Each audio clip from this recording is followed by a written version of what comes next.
and welcome to episode 104 of the Montrose and Highland Railroad. I don't know if you're aware, but it's National Model Railroaders Month, so I hope you're having fun running those trains, or maybe doing some new scenics or electrics, or maybe you're buying some new items for your layout. Whatever, have fun. I want to briefly share my views with you about something which can and has affected many of us in different facets in our lives. It's bullying, and bullying is never acceptable. I have to admit, at school I was both bullied, and for a short term I was also a bully myself. My time as a bully only lasted a very short time, and I'm glad to say that I had the intelligence and wisdom to realise the error of my ways and to stop. However, without going into too many painful details, I was bullied at school for almost 3 years. Pupils and teachers alike were cruel and heartless. They were rude, swore, teased and even hissed at me. Why am I mentioning any of this? Because there's a small number of people around the world who think it's fine for them to belittle other people in the model railroad world. They think it's fine to be nasty and say things that are cruel online. It's not fine.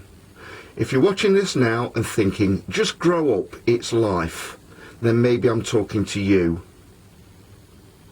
There have been 2 people this year that I know of who have been subjected to bullying. One is in the USA, the other in the UK. Both have the same first name. Both are ladies who put a lot of time and effort into their online presence and to promote a hobby we all enjoy. Without wanting to go over old ground, both ladies were subjected to unacceptable abuse, not only about their model railroads, their skills and their style of video presentation, but it went further than that. The bullying became personal. It became so bad that both ladies removed themselves from their public images, at least temporarily.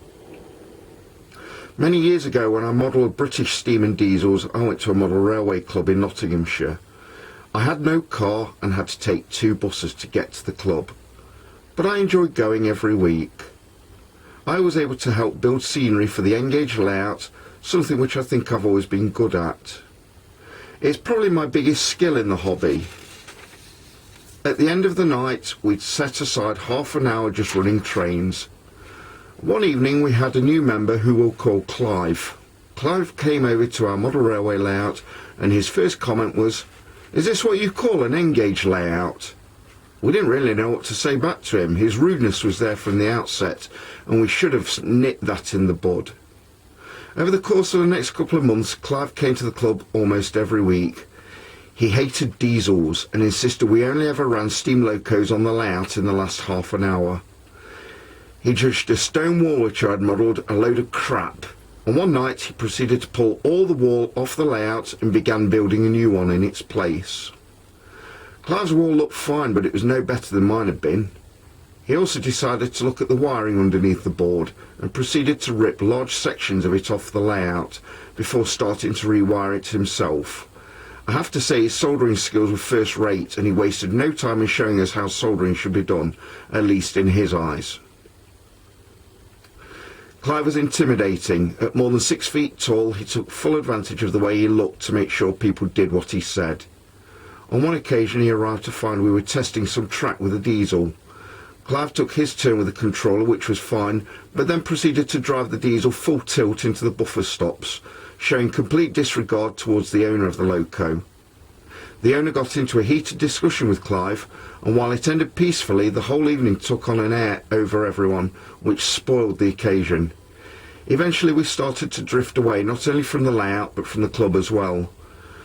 I spoke to one of the others who said he had complained about Clive to one of the OO gauge guys. He was told in no uncertain terms that the OO guys would have nothing to do with it, and that we needed to sort it out ourselves.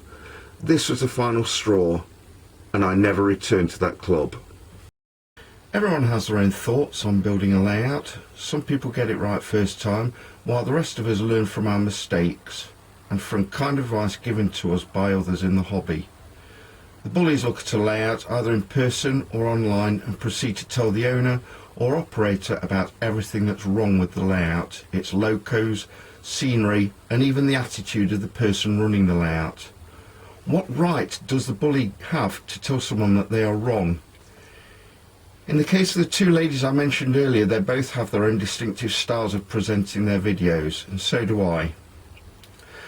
Because we're all different, it attracts the attention of certain individuals, and in the case of the two ladies I mentioned earlier, they were despicable in their comments and their attitudes.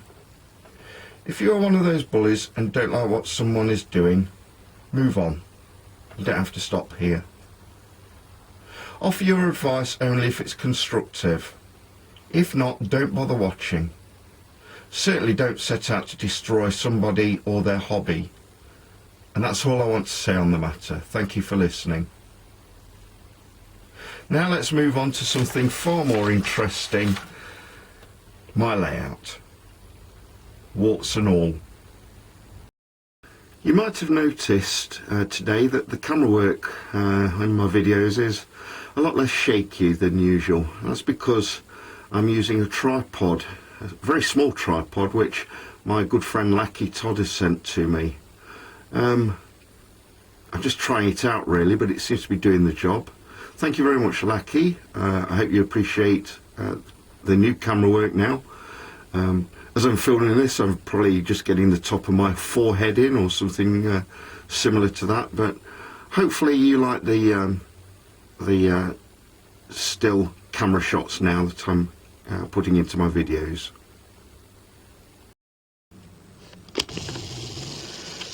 So this is Cherry Valley Depot. I've done a lot of scenery in this area recently. Lot of concreting put down using foam which I got from Hobbycraft. This stuff here to make the paths. We've got some railway workers, again provided by Lackey earlier on this year when he visited the Czech Republic. I hope you'll agree it looks a lot better than it did. Bushes, trees. There's still a little bit to do. Areas in between the track which aren't finished. But I think it looks quite good. Quite pleased with that. What a load of wheels here which I've painted a rusty colour, which I'm going to glue down in an area. That was an idea given to me by my friend Richard Shirey, and I'll probably put those along here. He also suggested I find a forklift truck, which was also a good idea. I'll have to get my hands on one of those and put that in the maintenance facility area as well.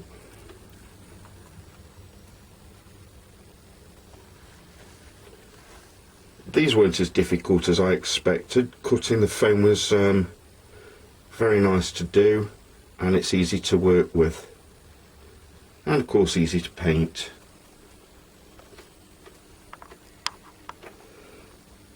If I do any more in this area, which I'm sure I will, I'll keep you updated.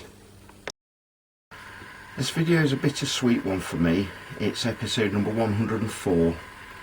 Our old friend Roy Smith used to present a weekly magazine type show called Dispatch, the variety show for model railroaders, and I used to watch it every Saturday morning. Roy's final episode before he became ill was number, you guessed it, 104. Roy overtook the Montrose and Highland Railroad with his Dispatch programmes, but now I've caught him up again. In Dispatch, Roy would publish photo slideshows of his subscribers' layouts.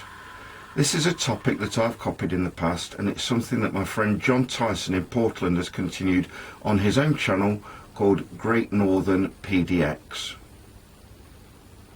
I think Roy will be glad that the N-Scale Evanston subdivision Facebook page, which he himself created, is still going strong. I'm sure he will be glad that John is taking layout photos submitted to Roy's old page and publishing them on his own channel on a monthly basis. Finally, I believe Roy will be pleased that the Montrose and Highland has continued to produce videos which he would have enjoyed. It seems to be a video full of sad news and Serious news today. I don't intend it to be that way. After all, Thanksgiving is less than a week away. So happy Thanksgiving, everyone, by the way. But there was more sad news came out this week that Picorama will close, at least temporarily. Many of you know the company called Pico down in Devon in England. You will know of their track, electrics and many other products which come under the Pico umbrella. One of the joys of Pico was that they had a factory with an exhibition you could visit and small trains to ride behind. Unfortunately, Devon's a long way from where I live, but I have been to Picorama many years ago when I was a teenager. It was brilliant. It was somewhere that young teenager Andy might have had on his bucket list, had bucket lists been thought of then. Small layouts have been built allowing you where even the smallest homes could accommodate layouts. Layouts on shelves, bookcases, desks, in spare bedrooms, garages, sheds and attics were all featured. I remember coming away from Picorama with a new box van for my British layout and a real feel-good factor. Sadly, it seems that Picorama only made enough of a profit during the summer months and visits from holidaymakers. They will not be opening their doors for the 2026 season. I can only hope that fortune turns around for them and that they will reopen soon. If they do, I'll make a special point of making the long journey down south to visit. More stop press news this week is that Atlas have acquired Microtrains. Now, I've always considered Microtrains cars to be the best ones that both look good and run well on my layout. And there's some unease among the model railroad fraternity in America that things are going to deteriorate. Maybe Atlas won't create so many new cars. Maybe they'll just relivery existing Microtrains cars. I hope we don't see much of a change. I hope Atlas do continue to release new cars in the Microtrains range, and that they are the same high standards that we're used to. My state cars are my favourite cars, and if Atlas continue to produce boxcars to the same standard of those, I'll be very happy. And also I hope they continue to produce the annual Christmas cars as well, and Halloween cars as well. I just hope that we don't notice much of a change, just that instead of Microtrains producing the cars over there in Oregon, that Atlas produce them to the same high standards. And I also want to take this opportunity to thank everybody who was involved with Microtrains. Thank you for the high standard products that you have put out, and I hope everything goes well for the future for you guys. This coming week is Thanksgiving. Special time for Americans living in the USA, but also other people living outside the USA as well. Even I've celebrated Thanksgiving with my wife before, and her American friends, with her being from Washington State originally. It's that time of the year again. The Thanksgiving car is on the layout. You're seen here, shortly about to depart from South Pine Yard with an eastbound train.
There he is.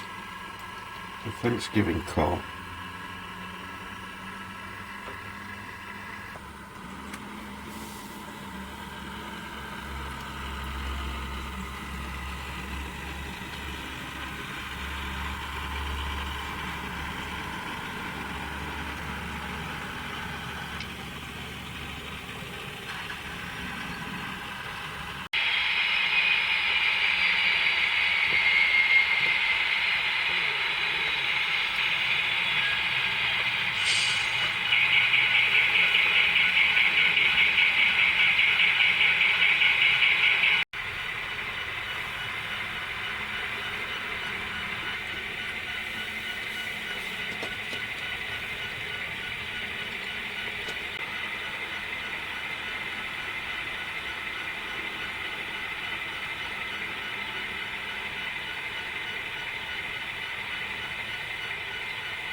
Another area I've been working on has been the railroad crossing lights.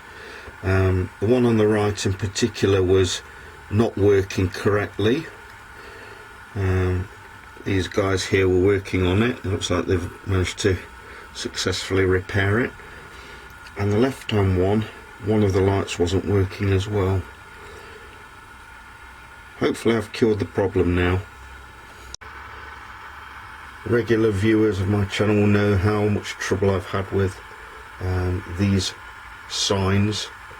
This one burned out, but thankfully I had a replacement ready.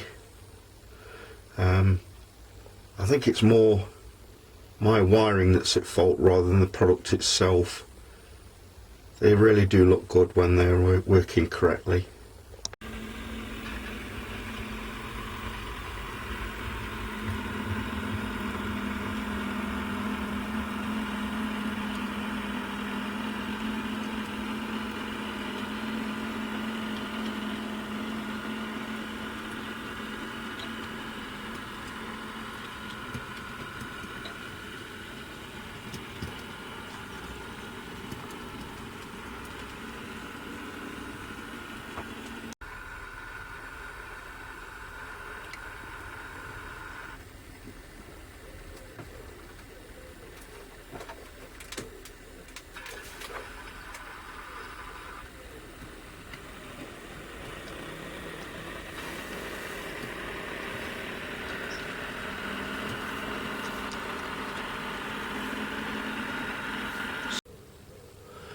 .4805 in the latest Canadian Pacific Kansas City Southern merger scheme.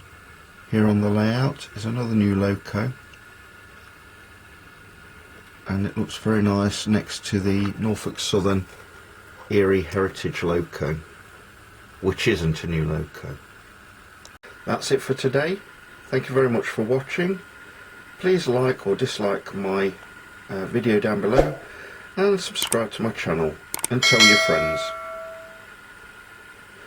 The next video will probably be the Christmas edition. That year sure went round quick.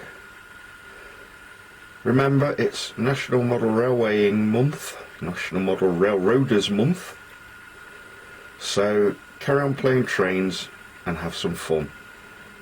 I'll see you soon. Bye for now.